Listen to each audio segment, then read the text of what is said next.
pessoal, beleza? Tudo bem? Tudo jóia com vocês? Voltamos aí para mais uma aula nossa aí do nosso CHC, o nosso curso de História completo. Para quê?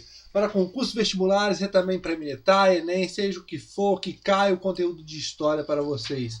O e-mail historiacom@outlook.com, Facebook, o Istsá, e o celular para mensagem, 3291650267.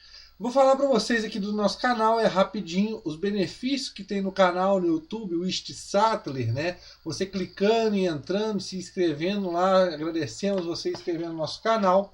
Você vai lá no canal na parte que chama playlist, tranquilo? E na playlist vocês vão observar várias playlists, são pastas com várias aulas, onde essa de História da América, História Geral, História do Brasil e Meio Ambiente com o professor Igor, são aulas muito completas mesmo, que ajudam muito nas suas provas, beleza? No caso, essa aula de resolução de exercício da prova da ESA está nessa playlist aqui que vocês estão assistindo, onde tem dicas e exercícios de provas anteriores, beleza? Mas nós também temos essa playlist de Pulo do Gato com temas importantes e entre outros, como que? Resumão ESA.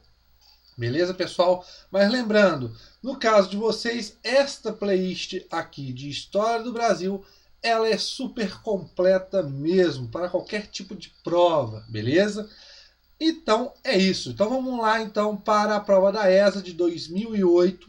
O tema é revoltas coloniais. Pessoal, essa questão, ela fala sobre uma determinada revolta. Mas nós temos que introduzir esse tema de revoltas coloniais. Nessa playlist aqui, pessoal, nesta aqui, essa playlist aqui de Pulo do Gato, tem um tema lá que eu já postei lá, que são revoltas do Brasil, né? Se eu não me engano, acho que o título é esse mesmo. Aonde eu falo desde as revoltas coloniais até as revoltas da Primeira República. O tema chama Revoltas do Brasil. E eu falo de diversas revoltas, desde o período colonial até o período da Primeira República. E também aqui, na História do Brasil, também tem essa aula. Mas aqui é mais completo e aqui também é completo com algo a mais. Beleza? São temas importantes. Aqui embaixo dessa aula, pessoal, vai ter a descrição, né, nas descrições, vai ter um link levando vocês tanto para as aulas lá da playlist de História do Brasil, quanto para as aulas aqui da playlist de Pulo do Gato, tranquilo? Aonde tem esses temas, beleza? Vai estar aqui o link aqui embaixo. Mas vamos entender aqui resumidamente o que foi as revoltas coloniais para vocês entenderem e responder essa questão. É uma questão tranquila, beleza?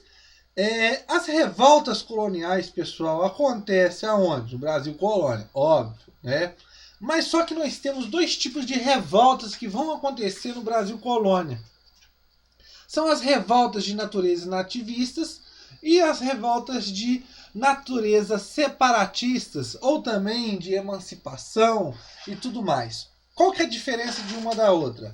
As revoltas nativistas não pregam a ideia de uma separação entre colônia e metrópole. Já as revoltas separatistas, como o próprio nome diz, que é a separação da metrópole da colônia, né? Da colônia da metrópole. Aí, nesse caso, Conjuração Baiana, Inconfidência Mineira e entre outros que são as mais importantes, beleza? As revoltas nativistas, como já falei, não pregam essa separação do Brasil colônia com a metrópole. Por quê? As revoltas nativistas, pessoal, são revoltas que acontecem no Brasil, são várias revoltas, tranquilo?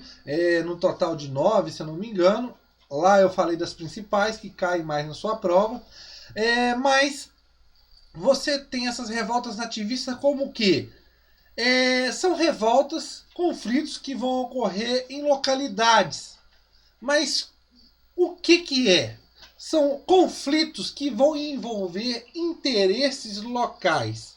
Esses interesses serão conflitos entre colonos e alguma opressão da metrópole, ou colonos contra os versus colonos. Ou seja, eles vão defender alguma coisa que a metrópole não está fazendo, ou está impondo, ou então vão discutir interesses locais, revoltas locais entre os próprios colonos. Mas não tem a ideia de separação com a metrópole, beleza?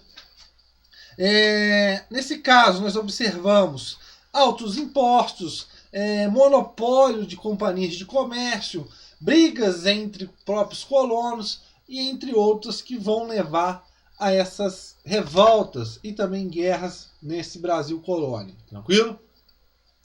Nessa questão ele fala sobre uma determinada revolta. O episódio conhecido como Capão da Traição ocorreu na história do Brasil, Brasil colônia, durante qual revolta que aconteceu esse episódio, essa passagem chamada de Capão da Traição. Vamos ver as alternativas e eu vou falando, comentando cada uma, beleza? Aqui, pessoal, nós temos várias revoltas, mas tem algumas revoltas que, como eu já falei para vocês, não caem muito em provas, como a revolta da cachaça, a revolta do sal, e entre outras. Tranquilo, pessoal? A letra A, a rebelião de Beckman, né? O que foi essa revolta de Beckman, rebelião de Beckman?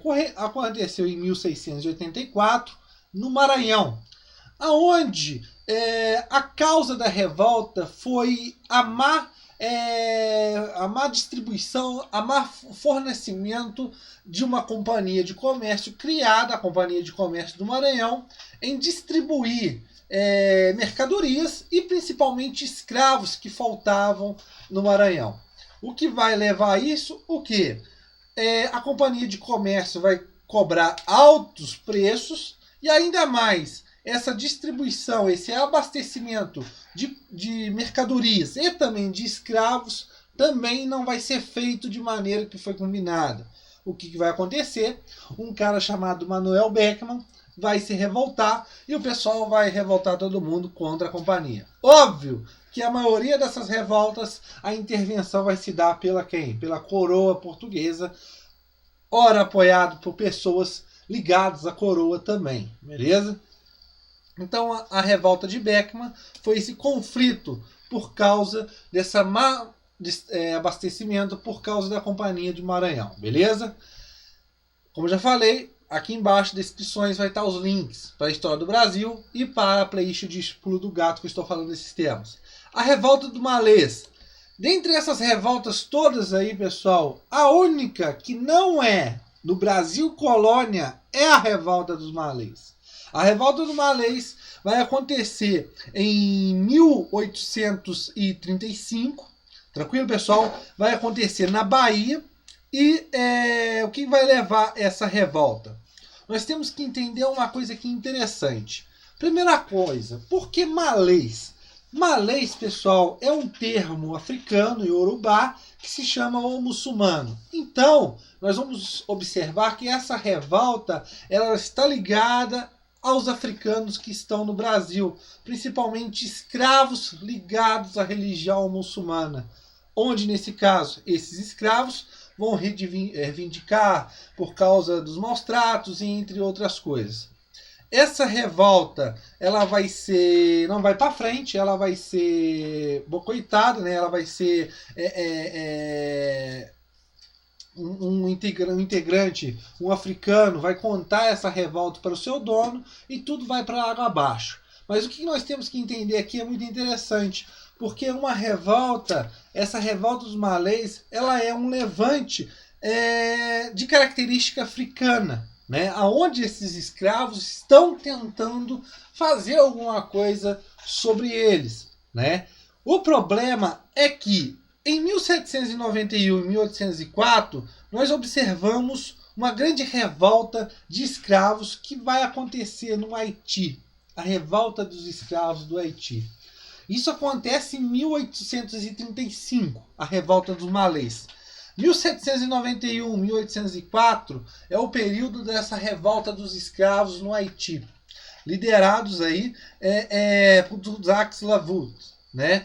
Tem uma aula que eu falo sobre isso na playlist de História da América, beleza? Mas o que nós temos que entender é que o Haiti consegue ser independente, é uma revolta ganhada pelos escravos. O problema é que vai repercutir um medo muito grande no Brasil, um Brasil império, um Brasil com mão de obra escrava, e nesse caso a maioria da população é escrava. O medo era que acontecesse uma haitização dentro do Brasil. essa revolta dos malês vai levar, vai aprimorar, vai aumentar ainda mais esse medo sobre uma rebelião escrava no Brasil. Tranquilo, pessoal? A Guerra dos Mascates. A Guerra dos Mascates, pessoal, vai ser um conflito que vai acontecer em Pernambuco, em 1710, que é uma rivalidade entre duas cidades, vamos dizer assim, entre aspas, Recife e Olinda. Olinda, pessoal, tinha seu caráter político, tinha sua autonomia, era uma vila, era comandado por senhores de engenhos de açúcar. E Recife era uma cidade, não era uma cidade, ela era juntada não, ela era ligada à Câmara de Olinda. Então, tudo que Olinda fazia, que Recife queria, tinha que passar pela Câmara de Olinda. Então, tinha um monopólio político aí de Olinda sobre Recife. O problema era que Recife, pessoal, lá no Brasil holandês, com Maurício de Nassau, ele vai começar a modernizar o porto de Olinda, de Recife. E Recife vai ficar cada vez mais importante. O porto de Recife vai ganhar mais importância. Com a partida dos holandeses, o fim do Brasil holandês, você vai observar o quê? Você vai observar que Recife, com uma predominância muito grande de comerciantes, um comércio muito grande, ela vai querer se separar, querer sua autonomia frente a Olinda. Nesse caso, Recife com os seus comerciantes, pejorativamente chamados de mascates, e Olinda com seus senhores de engenho. Lembrando aqui que nós temos aqui uma relação. Olinda necessita de Recife por causa do seu poder comercial. E Recife precisa de Olinda por causa do seu poder político. Recife, querendo uma maior autonomia, uma independência política, administrativa, ela quer essa separação de Olinda. A coroa portuguesa concede, né, porque em Recife você tinha vários comerciantes portugueses e isso facilita muito, só que Olinda não quer. O problema era que os senhores de engenho que comandavam Olinda estavam em crise por causa da crise do açúcar com a concorrência com o açúcar antilhano. Então isso vai levar o quê? A essa guerra, que vai sair vitorioso Recife, nesse caso, que vai continuar com seu status de vila independente de Olinda. Beleza, pessoal? É a Guerra dos Mascates. A Revolta Filipe dos Santos, ou também chamada de Revolta de Vila Rica, acontece aonde? Em Minas Gerais, em 1720. O que é essa revolta? Comandado por esse cara aí, mas a causa principal são as casas de fundições. As casas de fundições foram criadas, pessoal, numa tentativa da coroa de fiscalizar e administrar o ouro extraído nas minas, né? Porque antes o ouro era comercializado, transportado em pó, em pepita, e isso facilitava muito a burlação sobre os impostos cobrados pela coroa, principalmente o quinto, né? Nesse caso, é criada as casas de fundições, onde agora só se poderia se transportar e trocar ouro, né? Nesse caso comercializar o ouro, se ele fosse em barra, tivesse o selo da coroa. Nesse caso, a pessoa que era um mineiro, extraísse o ouro e tudo mais, em pó e pepita, ele não poderia transportar ou comercializar, isso seria visto como contrabando. O problema era que muitas casas de fundições eram afastadas, era uma das causas dessas reivindicações, e outra também era a corrupção que existia nessas casas de fundições, porque lá, quando você levava o ouro, era retirado o quinto e cada vez mais tirava-se mais.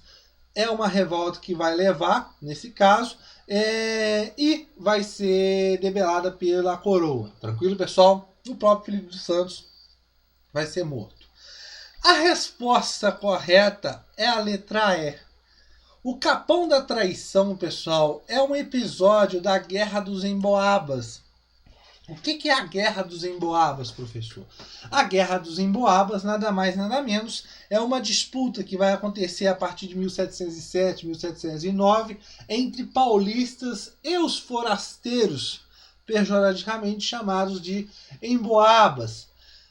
O que acontece? Borba Gato, com outros paulistas bandeirantes, naquela intuita da expansão para o interior, na busca do aprisionamento de índios, na busca de metais preciosos, óbvio, favorecendo a expansão para o oeste dentro do território brasileiro, que vai aumentar os limites do território brasileiro e também forçar uma interiorização da população, que antes era predominante no litoral. Você vai observar que a descoberta das minas vai criar as primeiras cidades e essa fixação no interior, né, ao oeste, né, afastado do litoral. Quando se descobre as minas, pessoal, pelos paulistas, pelos bandeirantes, os próprios paulistas queriam reivindicar essa autonomia, esse monopólio de extrair esse ouro. Né? Nesse caso, óbvio que a descoberta do ouro vai atrair pessoas de diversas localidades, tanto do Brasil como de fora, e nesse caso, essas pessoas não vão aceitar esses interesses. Óbvio que pessoas que vêm de fora, pessoas ligadas principalmente com um comércio brasileiro importante, de escravos ligados a Portugal, eles não vão aceitar, e óbvio que não, esse monopólio sobre os paulistas, né? Na mão dos paulistas. E nesse caso, a própria coroa também não vai aceitar. Né? E o que acontece? Esses emboabas, esses forasteiros, vão querer também parte dessas minas para extrair, para essa exploração. Óbvio, vai levar a um conflito, que é a Guerra dos Emboabas. E um desses episódios é o Capão da Traição, aonde os bandeirantes paulistas já tinham perdido grande parte do território já encontrado de Minas para os emboabas. Eles vão tentar fazer uma emboscada para os emboabas, só que o negócio sai errado. O negócio sai errado e os próprios emboabas conseguem encurralar os paulistas nesse local. E o que acontece? Acontece que os paulistas, nesse caso, eles vão se render, vão se entregar às armas e no jogo tudo mais de conversa, de vez de deixar o pessoal ir embora, o que eles vão fazer? Prender o pessoal e vão matar o pessoal. Esse é o tal do Capão da Traição. A resposta correta é a letra E. Beleza, pessoal? Lembrando, aqui embaixo nas descrições vão estar as aulas que falam sobre as revoltas coloniais da playlist de História do Brasil, que é completo, e também aqui da playlist de Pulo do Gato, onde eu falo desses temas também. Beleza? Vai estar aqui nas descrições. Lembrando para vocês que dentre essas revoltas que nós falamos aqui, a única que acontece no primeiro reinado, nesse caso, que não está no contexto do Brasil colônia, é a Revolta dos Malês, em 1835. Beleza, pessoal? Espero que tenham gostado. Na nossa próxima aula voltaremos aí com mais aulas para vocês de resolução de exercícios de provas anteriores da ESA. Beleza? Quero informar para vocês aqui que eu não ponho mais exercícios em aulas, porque a ideia aqui é comentar o exercício, mas ao mesmo tempo dar um resumo sobre o tema principal que ele pede no enunciado. Beleza, pessoal? Valeu!